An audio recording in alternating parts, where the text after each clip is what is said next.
Bonjour, si vous nous rejoignez à l'instant, vous êtes bien sur Diaf Radio, la composante radio du groupe Diaf Media, entendez Diaspora africaine, qui place au cœur de son activité l'actualité africaine depuis sa composante parisienne. Ce matin, c'est au Cameroun que nous nous rendons et pour cause, une actualité brûlante avec des élections coupées législatives municipales prévues pour le 9 février prochain. L'interlocuteur, et pas des moindres, a accepté de répondre à nos questions. Grégoire Ona, puisqu'il s'agit de lui, secrétaire général adjoint du RDPC, ministre du Travail, est bien notre invité ce matin. Que la régie fasse le reste à faire pour nous connecter au ministre du Travail. Régie, action! Allô? Bonjour monsieur le ministre et bienvenue sur Diaf Radio. À tous les auditeurs qui nous rejoignent à l'instant, nous sommes dans l'émission consacrée à l'événement électoral du 9 février prochain au Cameroun. Un événement qui divise les Camerounais en deux camps. Les pour, d'une part, et les contre de plus en plus nombreux. Un commentaire sur cette mobilisation de vos compatriotes, monsieur le ministre, qui appelle au boycott de cette élection couplée du 9 février prochain. Je vous remercie déjà de m'avoir invité à votre radio, mais je suis très surpris par vos instruments de mesure. Je ne comprends pas que vous puissiez prétendre que la majorité des Camerounais soit opposée au déroulement des élections, alors que le seul parti politique qui s'est prononcé contre ces élections, qui a eu moins de 15% à l'élection présidentielle, qui n'a même pas pu présenter des candidats, c'est lui qui prône le boycott aujourd'hui, et quelques voix qui s'élèvent par-ci et par-là, et vous parlez de majorité. Je suis très surpris par votre notion de majorité. Mais alors, l'immense partie du Cameroun, l'immense majorité des Camerounais veut aller aux élections parce que le pays doit être doté des institutions légales et légitimes. Nous entrons dans une phase de décentralisation accélérée. Il est important, je pense, que les Camerounais se prennent en main et qu'ils choisissent ceux qui vont gérer leurs institutions, en particulier les institutions locales. Alors, monsieur le ministre, je voudrais apporter, si vous le permettez, pour la préciser, une correction à ma précédente question. En effet, comparativement au présidentiel de 2018, d'octobre 2018, les Camerounais sont de plus en plus nombreux à appeler au boycott de l'événement électoral prochain en alléguant que la résolution de la crise dans le nord et sud-ouest Cameroun, qui fut l'un des objectifs majeurs visés par la tenue du grand dialogue national, n'a pas abouti. Ce point aurait-il perdu son importance selon vous? Je ne sais pas si vous avez une solution précise qui n'a pas été prise en compte, parce que c'est les mesures que le grand dialogue a préconisées pour que la paix revienne. Et moi, j'étais un des acteurs dans ce grand dialogue. Et tous les leaders d'opinion, connaissant bien cette zone, avaient été conviés. Certains ne sont pas venus, certes. Mais les gens ont exprimé ce qu'ils estimaient être nécessaire pour que, d'abord, les Camerounais retrouvent la sérénité et ensuite, pour que nos frères du nord-ouest et du sud-ouest retrouvent ce qu'ils n'auraient jamais dû perdre ou ce qu'ils n'auraient dû jamais quitter. Alors, je crois qu'il faut bien gérer les contradictions de ceux à qui vous croyez le plus.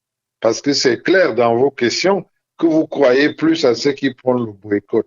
Parce que ceux qui prennent le boycott, ils sont bien allés à l'élection présidentielle. Ils sont bien allés aux élections alors que c'était encore plus grave dans le nord-ouest et le sud-ouest. Et ils sont allés aux élections. Elles se sont déroulées. Et elles se sont même bien déroulées.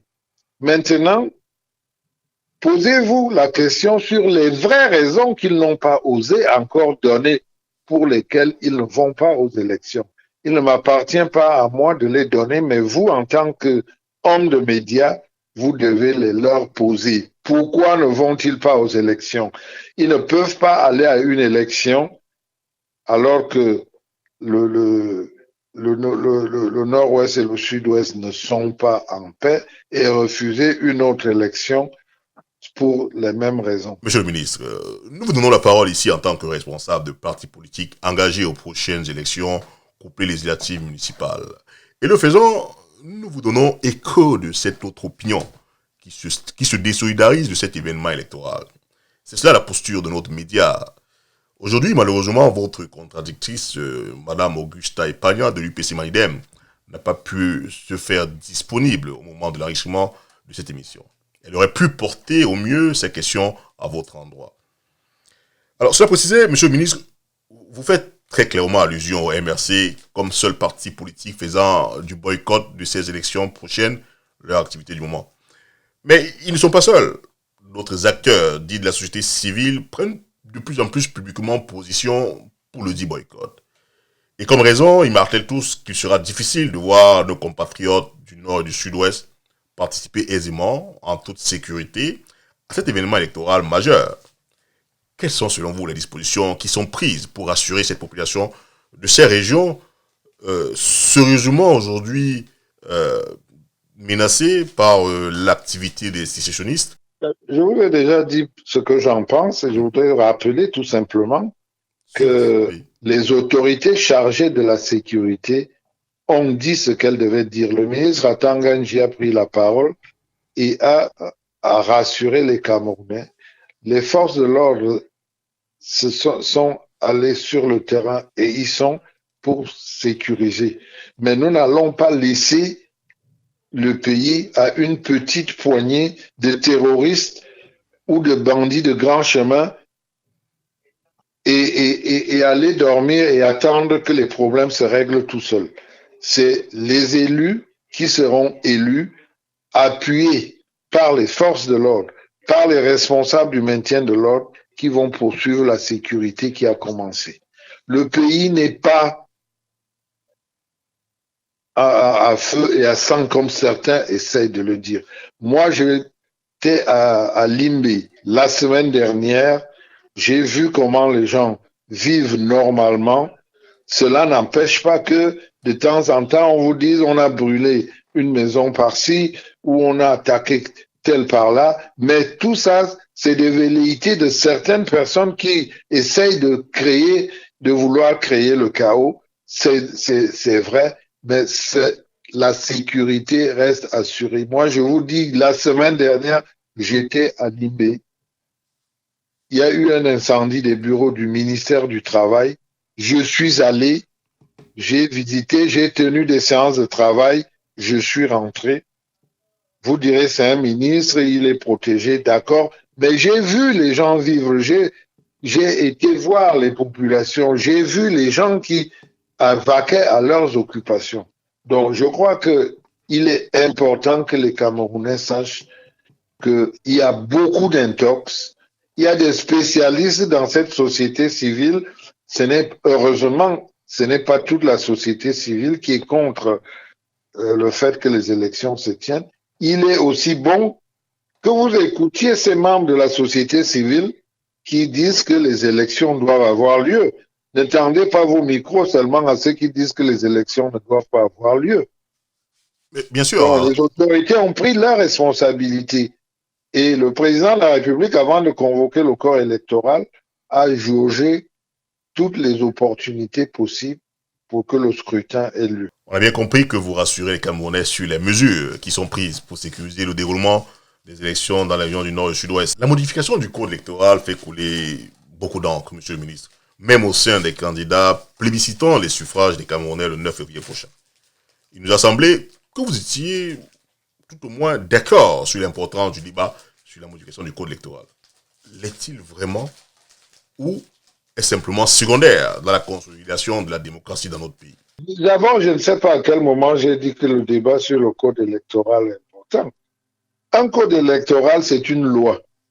Et une loi peut évoluer. Mais pour le moment, il n'y a pas un vide juridique. Il y a un code électoral et nous faisons avec le code électoral. Et si vous retournez un peu en arrière, ces 20 dernières années, vous allez voir comment notre code électoral a évolué. Il y a eu des évolutions. Il n'est donc pas impossible que dans l'avenir, il y ait des évolutions qui seront adaptées à notre contexte, à notre démocratie, à l'opportunité des responsables politiques en charge de ces problèmes-là. Donc, pour le moment, il y a un code électoral. C'est avec ce code électoral que nous allons aux élections. Et ce n'est pas après avoir convoqué les élections que nous allons remettre en chantier le débat sur le code électoral. On ne modifie pas les règles du jeu en cours de jeu.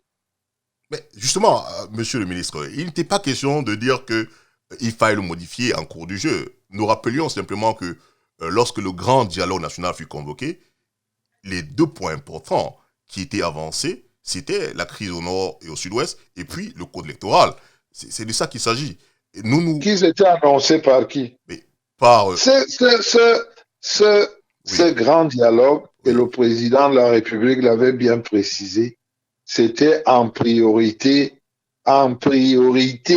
la situation dans le nord-ouest et le sud-ouest. On n'a jamais parlé de code électoral à modifier à l'heure du jour. Attention. Alors, votre opinion personnelle, c'est quoi donc sur ce code électoral Mon opinion personnelle, c'est que le code électoral aujourd'hui est un code électoral qui garantit la transparence sur les élections parce que tous les partis en compétition sont parties prenantes. C'est-à-dire que tous les candidats à une élection sont représentés dans tous les bureaux de vote. Ça veut dire que chaque candidat, c'est-à-dire chaque parti politique, par exemple, peut avoir les résultats au sortir du bureau de vote, qui est la plus petite unité. Et si vous avez votre représentant dans un bureau de vote, il vous ramène le PV du bureau de vote et vous avez le résultat. C'est ça la clé de la transparence. Alors, quand vous avez des candidats qui ne sont présents que dans un seul département, c'est très facile de dire que dans tous les autres départements, les autres ont triché.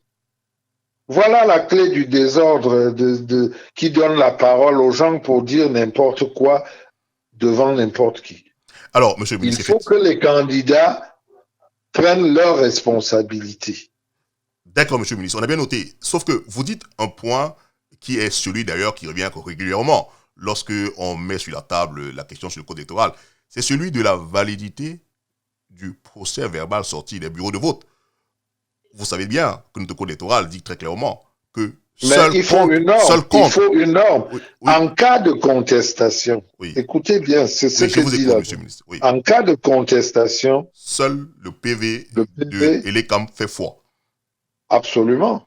Alors, vous voyez pas qu'effectivement, il y a quelque chose à refaire sur ce point. Alors, en cas de contestation, qu'est-ce que vous pourriez mettre à la place si on engageait ce débat? Non, moi je pose des questions. Pourquoi peut-être... écoutez, vous posez des questions, moi je vous dis, il faut une norme. Il faut une norme, et la norme c'est Elecam. Ce qui est tout à fait logique à mon avis. La norme c'est Elecam. Alors moi je vous demande donc quelle est l'alternative que l'opposition propose. Vos contradicteurs. Parce que c'est très bien de s'opposer, mais qu'est-ce qu'ils proposent en retour? Alors, vos contradicteurs proposent en retour que, en cas de contestation, que les PV sortis des bureaux de vote soient également pris en compte dans la comparaison des résultats. Alors, je vous pose la question. Lorsqu'ils ne sont même pas dans un bureau de vote, parce qu'on fait autant de PV qu'il y a de représentants. Alors, lorsqu'ils ne sont même pas dans un bureau de vote, on ne fait pas de PV, on fait les PV de ceux qui sont là et de l'ECAM. Eux, ils vont contester sans avoir été à un bureau de vote. Voilà la problématique. D'accord. On laissera que vos contradicteurs, qui auront également l'occasion d'être reçus sur notre radio, répondre à cette question. Mais je voudrais simplement, dans ce registre-là, aborder l'autre second point qu'ils mettent finalement sur la table des contestations du code électoral. C'est l'article 49 qui, d'emblée, ne permet aucunement une contestation quelconque des résultats. Parce qu'il stipule qu'il faudrait attendre qu'il soit clairement dit qui est vainqueur pour porter une contestation, alors que les élections sont à peine en train de se dérouler quand les contestations sont formulées. Qu'est-ce que vous pensez de cet article 49 qui, dans le cadre de ces élections couplées législatives municipales, ne Vous permettra pas savez, d'apporter une contestation en cas de... les autorités qui ont fait ce code électoral ont la responsabilité de ce qui peut se passer dans le pays. Et on sait aussi ce qui se passe dans un pays quand tout le monde se met à proclamer les résultats d'une élection. Donc, je crois qu'il est normal, nous n'allons pas copier les erreurs qui ont eu des conséquences négatives ailleurs. Si on laisse les gens se mettre à proclamer les résultats n'importe comment, vous-même, vous avez vu ce qui vient de se passer au Cameroun. Une élection s'achève dimanche. Lundi, quelqu'un se met à dire qu'il est élu. Comment il a fait sans être même dans tous les bureaux de vote pour avoir les PV? Vous savez bien qu'il y a des endroits au Cameroun où il faut plus d'une journée pour avoir les PV. Comment a-t-il fait? Malgré les moyens de communication modernes, vous avez encore des endroits au Cameroun où le réseau téléphonique ne passe pas. Donc, je crois qu'il faut faire très attention parce que on est là pour construire un pays, non pas pour le détruire. Alors, monsieur le ministre, on Des laissera... mesures de destruction, parce Oui, qu'il y a une montée de la violence oui. qui n'est pas propre au Cameroun. Vous êtes en Europe, vous avez vu la montée de violence qu'on observe aujourd'hui. Et je crois que nous n'avons aucun intérêt à laisser cette montée de violence progresser. On est absolument d'accord avec vous. Nous voulons un pays fort. Notre pays, le Cameroun, il doit être fort. Monsieur le ministre, voici bientôt 40 ans que votre parti est aux affaires. Qu'est-ce que le RDPC peut avoir à offrir aux Camerounais dont vous plébiscitez le vote au 9 février prochain? Quelle est l'offre du RDPC en d'autres termes? L'offre du RDPC, c'est la construction du Cameroun moderne. C'est-à-dire? Avec un certain nombre de valeurs, on va poursuivre ce qui n'a pas encore été fait et qui a commencé à l'être. Je vais vous dire d'abord, au plan politique, on est en train de construire des institutions modernes. Si vous avez eu une idée sur la décentralisation, le nouveau code de la décentralisation montre comment le Cameroun va évoluer et comment les populations au niveau local, au niveau des mairies, au niveau des régions, vont être impliquées dans les décisions de leur vie au quotidien. C'est pas nouveau ça. Cette décentralisation va avoir un impact très important. Donc, le RDPC veut poursuivre ce chantier qui est important. Le RDPC va poursuivre le chantier des grandes infrastructures. Je crois que vous qui êtes Camerounais, vous devez être fiers aujourd'hui de voir ce qui se passe dans le domaine du sport au Cameroun. Pendant longtemps, nous avons eu des grandes vedettes, des grands talents dans le football. Mais nous allons entrer dans l'ère moderne vraiment d'une nation de sport. Avec les infrastructures que le président Biya est en train de mettre en place depuis 4-5 ans, vous allez voir, et pas plus loin que l'année prochaine ou dans 2 ans, vous verrez le Cameroun va être parmi les 2 premières nations en matière d'infrastructures sportives. Nous allons peut-être rivaliser avec, peut-être qu'il n'y aura que l'Afrique du Sud qui sera au-delà du chou. Et je crois que c'est très important de fabriquer des valeurs, mais c'est aussi important de poursuivre dans les infrastructures. Et le Cameroun, le RDPC entend soutenir, parce que c'est pas le RDPC qui réalise, c'est les gouvernements qui sont certainement une émanation du RDPC qui vont faire ce travail. Et le RDPC entend essentiellement jouer ce rôle de soutien populaire au gouvernement en place, au président en place.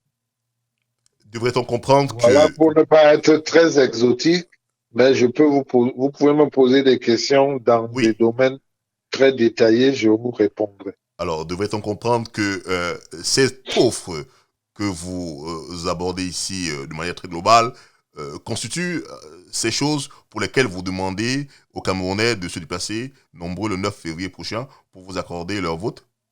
Bien sûr que c'est pour cette offre que nous demandons aux Camerounais de ne pas être pris de peur, de ne pas avoir peur d'aller voter. Monsieur le Parce ministre, que nous entrons dans une ère qui va améliorer leur quotidien. Ils pourront contrôler ce que font les gouvernants. Ils pourront dire ce qu'ils veulent. Ils pourront infléchir sur l'action de ceux qui vont gouverner. qu'est-ce que vous pensez de ceux qui vous reprochent de ramener un projet qui date de 96, notamment celui sur la décentralisation en 2020? Mais la décentralisation a suivi plusieurs étapes. On ne ramène pas un projet qui soit hors sujet ou qui devrait aller dans les placards. Au contraire, on avance. Puisque une Et grande... on ne peut pas avoir honte d'avancer. Mais qu'est-ce que vous pensez de ceux-là qui estiment que votre décentralisation arrive trop tard et qu'aujourd'hui, c'est le fédéralisme qui répondrait le plus aux aspirations? Ils sont libres de penser tout ce qu'ils pensent. Ils sont libres de penser que ça arrive trop tard, mais ils ne proposent rien qui puisse faire face à cette décentralisation. Qu'est-ce que vous Ils ne pensez? proposent rien qui soit mieux.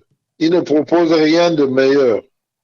Monsieur le ministre, alors vous, très concrètement, qu'est-ce que vous contestez à l'idée du fédéralisme que propose le camp d'en face? Comme, Non, je n'ai pas à contester le fédéralisme, j'ai à vendre la décentralisation.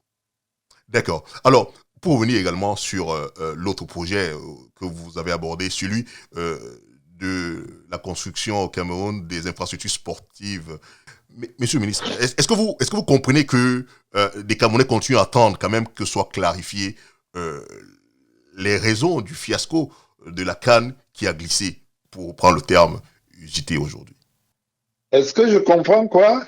Est-ce que vous comprenez l'opinion des Camerounais qui continuent à attendre que clarification soit apportée aux causes du glissement qu'a connu cet événement footballistique africain, la CAN, que le Cameroun n'a pas pu organiser, mais qu'il organisera en 2021? Les Camerounais continuent à attendre. Qu'est-ce qui Oui, s'est passé? je comprends tout à fait que les Camerounais veuillent des éclairages sur ce qui s'est passé. C'est légitime, c'est normal. On ne peut pas passer à perte et profit comme ça un événement aussi important dans une nation où les Camerounais aiment leur pays et aiment leur football et aiment leurs sportifs.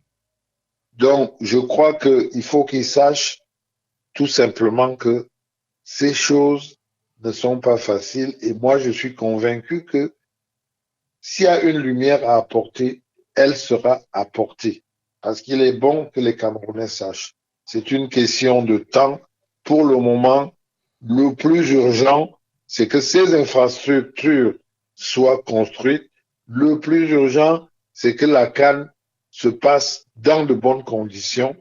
Je suis certain que les responsables de tout ce qui s'est passé, que ce soit les organismes de financement, que ce soit le gouvernement, que ce soit les principaux acteurs, ont pris bonne note de la réaction des Camerounais et des enquêtes sont certainement menées et qu'on saura qu'est-ce qui s'est passé. Mais le plus urgent, je vous dis, c'est que les infrastructures que le président de la République a lancées, qu'elles s'achèvent bien, que la CAN ait lieu. D'accord, notez, monsieur le ministre, il nous sera difficile de vous avoir et ne pas vous interroger sur ces aspects-là qui préoccupent également les Camerounais, surtout que dans quelques semaines, ils vont être appelés à voter. Vous êtes ministre du Travail. La condition du travailleur camerounais est depuis quelques années entre vos mains. Que peuvent retenir vos compatriotes de votre action en tant que ministre du Travail depuis votre prise de fonction? Les élections prochaines, je ne vois pas quelle connexion vous faites avec le ministère du Travail. Les Mais Camerounais? je voudrais Oui, répondre à votre question en disant, oui. d'abord, le ministère du Travail s'occupe de son champ d'activité en veillant à ce que les Camerounais soient respectés dans leur travail afin que les règles du travail par rapport à la charte internationale, par rapport à l'OIT, que les employeurs et les travailleurs respectent les principales règles. Le gros problème que nous avons actuellement dans notre secteur est lié à notre économie. Comme vous le savez, le SMIC reste encore très bas et nous négocions sans arrêt pour voir comment relever ce SMIC. Il y a eu déjà des pas de fait, mais il est bon que les Camerounais comprennent que les niveaux de rémunération dépendent essentiellement du niveau de notre économie générale, mais aussi du niveau de productivité de nos entreprises. Donc, les choses vont aller progressivement et elles ne peuvent que s'améliorer. Mais Voilà. vous avez pourtant bien compris la connexion avec le ministre du Travail que je reçois également aujourd'hui dans votre réponse. Monsieur le ministre, alors on tire presque à la fin de cette émission. Je ne saurais je ne saurais ne pas vous interpeller sur des faits d'actualité marquants ces dernières 48 heures au Cameroun. On a eu tour à tour le drame de ce sujet d'enseignant de 25 ans au lycée Lincoln Bisson, et puis celui très récent de Maître Swap que vous avez rencontré pendant les débats au Conseil constitutionnel.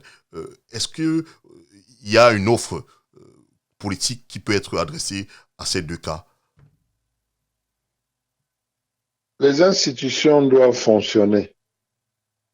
Le, le cas de l'enseignant qui a été tué pose le problème de la violence et de l'intrusion dans nos écoles, qui est de très grande actualité, pas seulement au Cameroun, et ce n'est pas une raison d'ailleurs, c'est pas une raison, parce que je ne sais pas si vous suivez un peu ce qui se passe dans certaines grandes démocraties que je ne veux pas nommer, mais ça se passe exactement comme ce qui s'est passé au Cameroun, mais cela n'est pas du tout une excuse.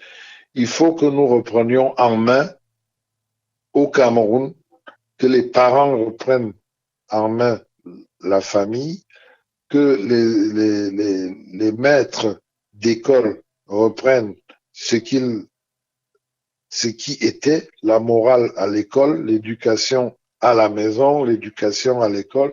C'est une problématique générale.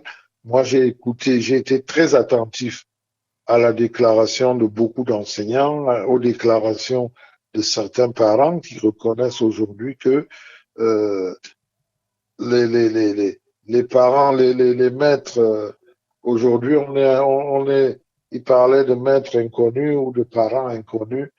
Alors, c'est une problématique sociale. Et c'est une problématique qui est indexée aujourd'hui et qui est très grave, sur laquelle le RDPC particulièrement se penche très sérieusement. Nous regrettons énormément le départ Ce jeune de enseignant. Maître Swap Ah, et nous adressons encore ici nos condoléances vraiment à sa famille. C'est quelqu'un que j'ai connu personnellement. C'était un brillant, un talentueux avocat que nous perdons là. Et c'est vraiment regrettable. Nous devons attendre ce que les enquêtes vont révéler. Je pense que le ministre de la Santé a prescrit une enquête déjà. Je sais que le Conseil de l'Ordre des médecins est en train d'enquêter aussi là-dessus. Donc c'est quelque chose qui est très pris au sérieux parce que des choses comme ça suscitent toujours beaucoup d'interrogations et il est toujours bon de clarifier les choses. Et moi, je peux vous dire que dans la situation actuelle, s'il y a des responsables pour tous ces événements malheureux, ces responsables seront certainement sanctionnés, mais la société doit s'interroger sur certains phénomènes qui se produisent et savoir ce que chacun d'entre nous doit faire à son niveau. ben écoutez, monsieur le ministre, on est donc arrivé au terme de cette émission consacrée, n'est-ce pas, à l'événement électoral majeur du 9 février prochain. Merci d'avoir accepté de répondre à nos questions. Ben, je vous en prie, nous sommes à votre disposition et je dis souvent, nous sommes payés aussi pour éclairer l'opinion. Ben, tout à Je fait. confirme. Écoutez, monsieur le ministre, merci. Au revoir.